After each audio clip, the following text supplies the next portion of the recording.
guys, welcome back or to my YouTube channel. Today I'm going to talk about different types of jump ropes and rope length.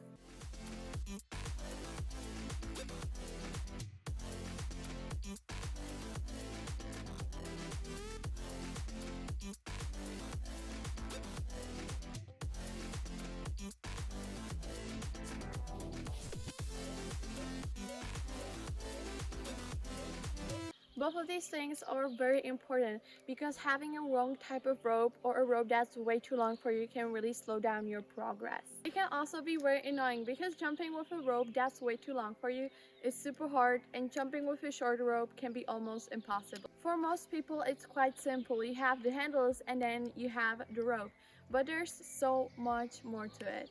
We could talk about jump ropes for over an hour, but because that will be super exhausting, we're gonna take a look at the most common jump ropes used by jumpers.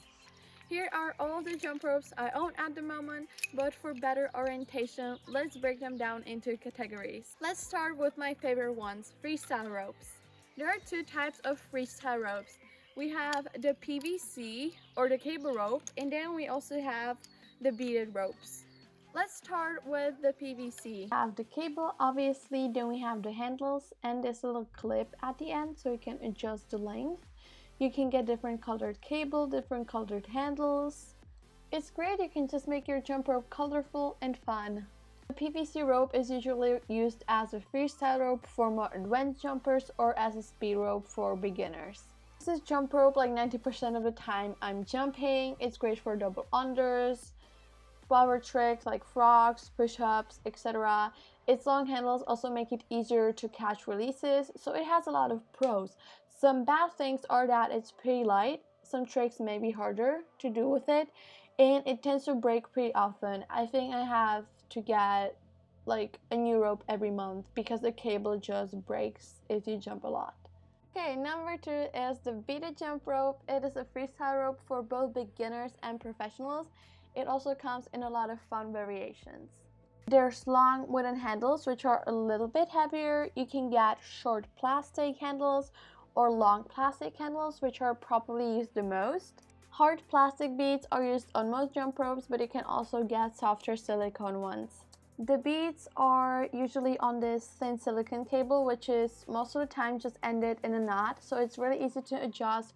You can even take out extra beads to make the rope lighter. This rope is a little bit heavier than a PVC, which for some tricks can be very good.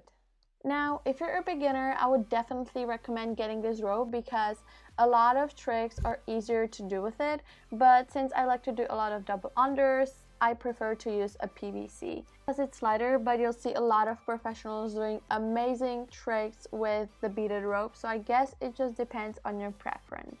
How heavy you want your rope to be.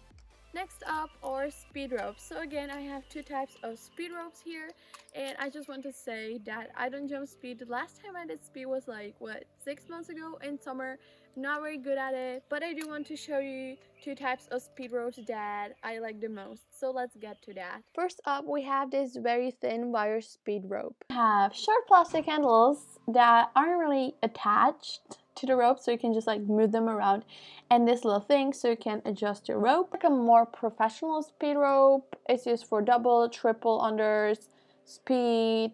Next we have this PVC speed rope with short wooden handles. Actually, this speed rope I started with, and I personally prefer to the first one, but I haven't seen a lot of people use it since the wooden handles make it a little bit heavier, so it's not that good. The last rope I have here is this super long double dutch rope. I love jumping double dutch. Right now we're staying at home and there are not enough people in my family to jump double dutch with.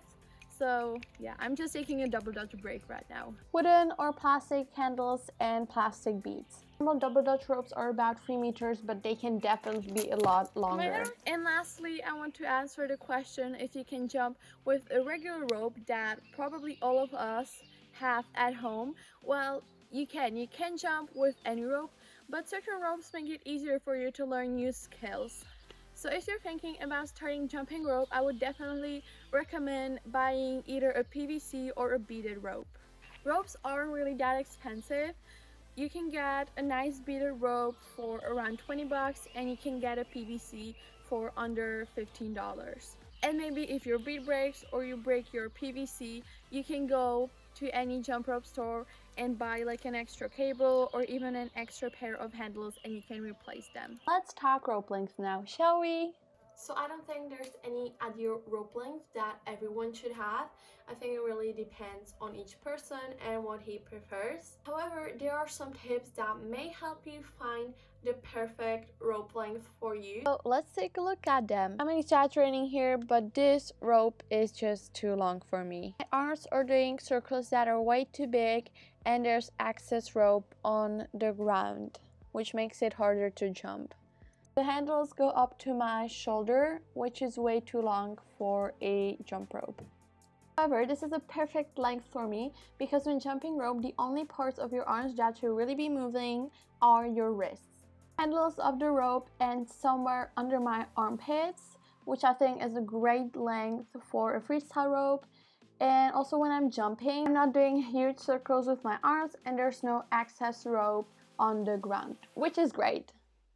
Now if you jump speed, your rope may be a little bit shorter, maybe somewhere under your ribs, but I'm not going to talk about this into details because, as I said, I don't jump speed, and you can find better videos explaining speed rope length on YouTube, so check them out. This brings us to the end of this video. I hope this video helped you.